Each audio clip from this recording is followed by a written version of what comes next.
Assalamualaikum warahmatullahi wabarakatuh. Selamat pagi anak-anakku semua, salam semangat. Ketemu lagi tentunya dengan Bu Dewi. Nah, hari ini tentunya kalian sudah siap untuk belajar bukan? Nah, sebelum belajar kita baca doa dulu agar kita dimudahkan dalam belajar. Let's pray together. Bismillahirrahmanirrahim. Rabbi zidni ilma warzuqni fahma. Ya Allah, add me knowledge and intelligence. Ya Allah, tambahkanlah ilmuku dan berilah aku kecerdasan. Amin. Oke anak-anak, di tema 2, subtema 4, pembelajaran 1, kita akan belajar mengenai menguraikan kosakata dan konsep tentang keragaman benda. Kemudian yang kedua, tentang pembagian. Dan yang ketiga, kita akan mempelajari bahan alami dan bahan buatan. Nah, sekarang kita membahas materi yang pertama, yaitu menguraikan kosakata dan konsep tentang keragaman benda. Yuk kita simak penjelasannya. Bu Guru mengumumkan kabar gembira. Kelas 2 SD akan pergi berwisata. Beni dan teman-teman senang sekali. Apakah kamu senang berwisata? Apa yang dilakukan saat orang sedang berwisata? Beni bersama teman-temannya sudah sampai di pantai. Guru bersama siswa bercengkrama. Nah, sepertinya itu mereka ada yang sudah bermain layang-layang loh. Kita lihat yuk. Wah, asik sekali sepertinya mereka bermain layang-layang. Yuk, sekarang kita nyanyi dulu yuk lagu Layang-Layang ciptaan NN.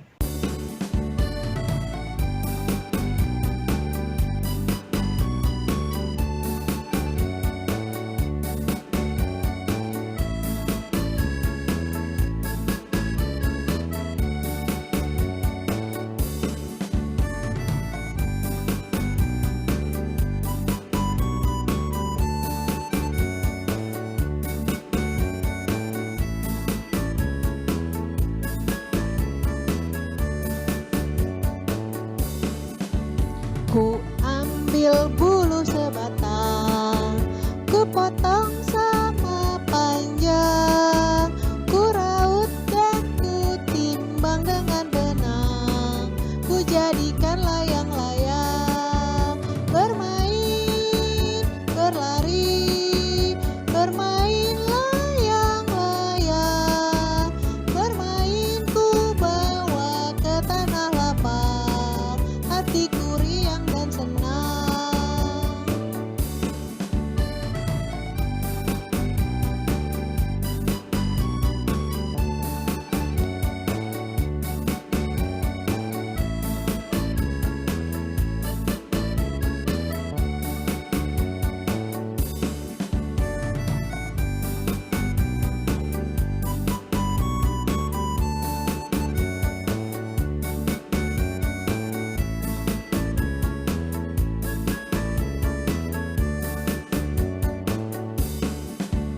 Ku ambil bulu sebatang, ku potong sama panjang, ku raut dan ku timbang dengan benang, ku jadikan layang-layang, bermain, berlari, bermain layang-layang, berlari ku bawa ke tanah lapang, hatiku riang dan senang.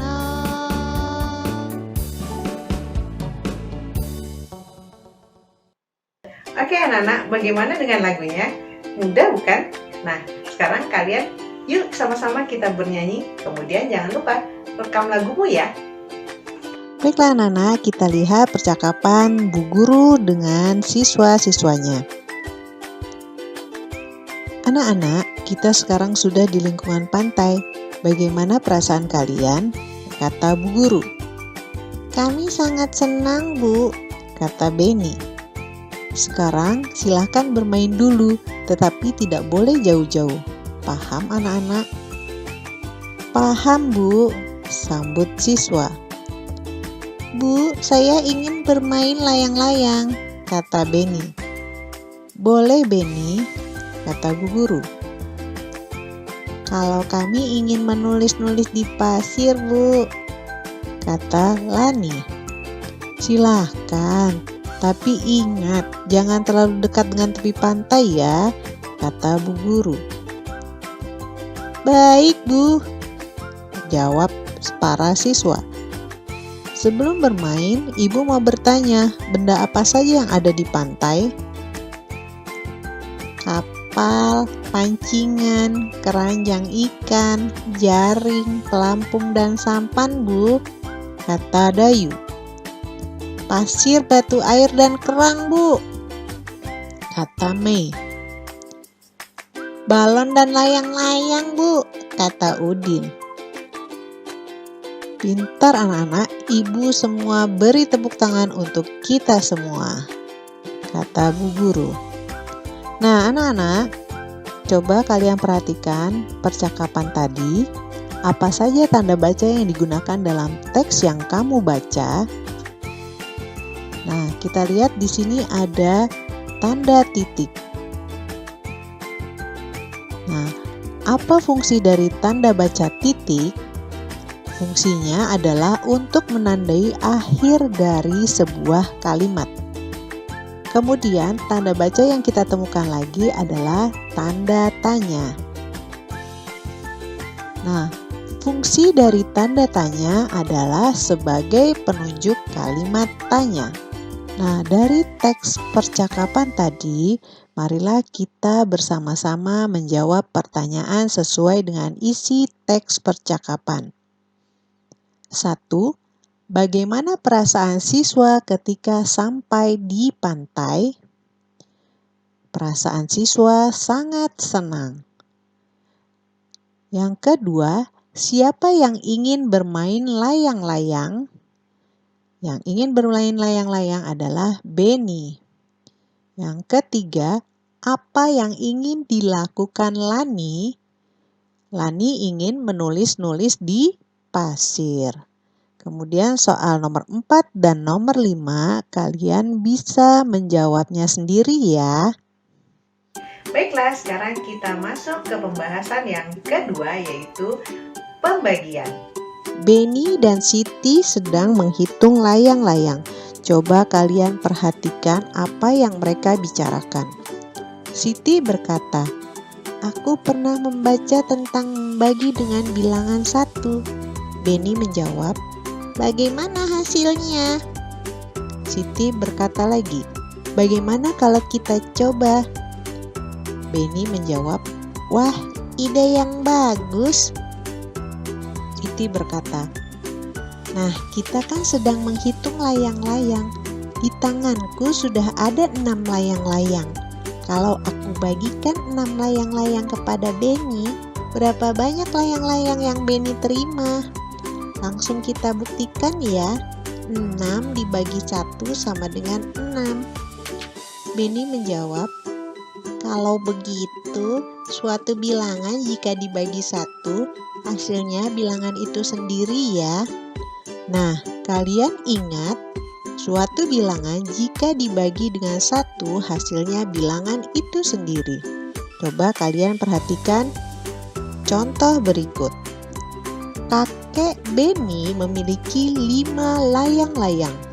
Layang-layang itu akan diberikan kepada Beni. Berapa banyak layang-layang yang diperoleh Beni? Kita lihat penyelesaiannya.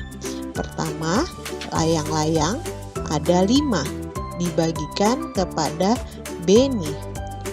Nah, layang-layang 5 ini kita dapat menuliskan lambang bilangannya 5 dibagikan kepada Beni. Beni adalah 1 orang. Sehingga kelima layang-layang tersebut hanya dibagikan ke 1 orang, yaitu Beni. Sehingga 5 dibagi 1 sama dengan 5. Jadi kalimat matematikanya adalah 5 dibagi 1 sama dengan 5. Artinya Beni memperoleh layang-layang sebanyak 5.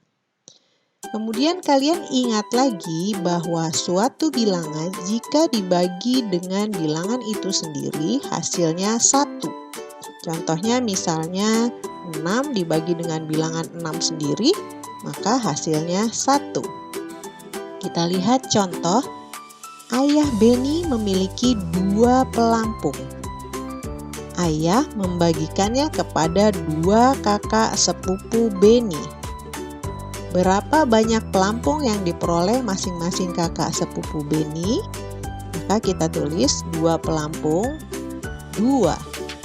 Dibagikan kepada kedua kakaknya, kita tulis 2. 2 dibagi dengan 2 atau 2 dibagi dengan bilangan itu sendiri, maka hasilnya 1. Sehingga kakak Beni masing-masing mendapat 1 pelampung. Jadi kalimat matematikanya adalah 2 dibagi 2 sama dengan 1. Artinya masing-masing kakak sepupu Beni memperoleh 1 buah pelampung. Nah, kalian masih ingat dengan pembagian merupakan pengurangan berulang? Ada 32 bingkai layang-layang yang akan dibagikan kepada 4 orang.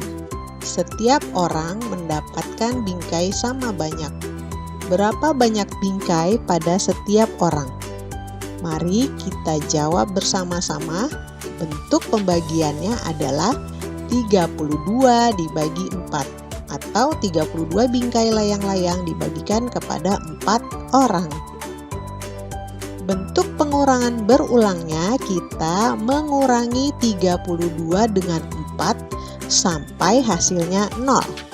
32 dikurang 4, dikurang 4, dikurang 4, dikurang 4, dikurang 4, dikurang 4, dikurang 4, dikurang 4 sama dengan 0. Kita lihat ada berapa kali pengurangan sehingga hasilnya 0. Ya, coba kita lihat ada berapa? 1, 2, 3, 4, 5, 6, 7, 8. Ya, ada 8 kali pengurangan. Sehingga 32 dibagi 4 sama dengan 8. Jadi setiap orang mendapat bingkai 8 buah. Bagaimana anak-anak dengan penjelasan tadi? Mudah bukan? Nah, sekarang yuk berlatih dari buku tema 2, subtema 4, pembelajaran 1, halaman 175 sampai 176, nomor 3 sampai dengan nomor 5. Kemudian halaman 178 sampai 179, nomor 3 sampai 5. Dan yang terakhir, halaman 180 sampai 181. Selamat mencoba! Oke anak-anak, sekarang kita di pembahasan yang ketiga, yaitu mengenai bahan alami dan bahan buatan. Beni berkata, di kakimu ada kerang kecil, bukankah kita ada tugas membuat karya hiasan dengan bahan alami? Bagaimana kalau kita ambil kerang untuk membuat figura? Lani menjawab, wah, ide bagus Beni. Nah, sekarang kalian perhatikan, untuk menghias bingkai foto atau figura, kita dapat menggunakan bahan alami dan bahan buatan. Bahan alami adalah bahan yang berasal dari alam. Contoh, kerang. Yang kedua, biji-bijian. Ada biji jagung, ada biji kacang, ada kacang kedelai, ada kenari, dan lain sebagainya. Kemudian ada daun kering, dan lain sebagainya. Bahan buatan adalah bahan yang diolah atau dibuat oleh manusia. Contoh, kancing, kemudian sedotan, yang terakhir manik-manik. Alat yang dibutuhkan untuk membuat figura atau bingkai foto adalah 1. Kertas karton, gunting, lem, dan sedangkan bahan untuk menghiasnya adalah kerang. Tapi bisa juga ditambahkan dengan bahan alami yang lain, misalnya daun kering atau biji-bijian. Selesai sudah pembelajaran kita hari ini. Sampai berjumpa di pertemuan berikutnya. Kita ucapkan dulu alhamdulillah. Semoga kalian sukses dan selamat mencoba.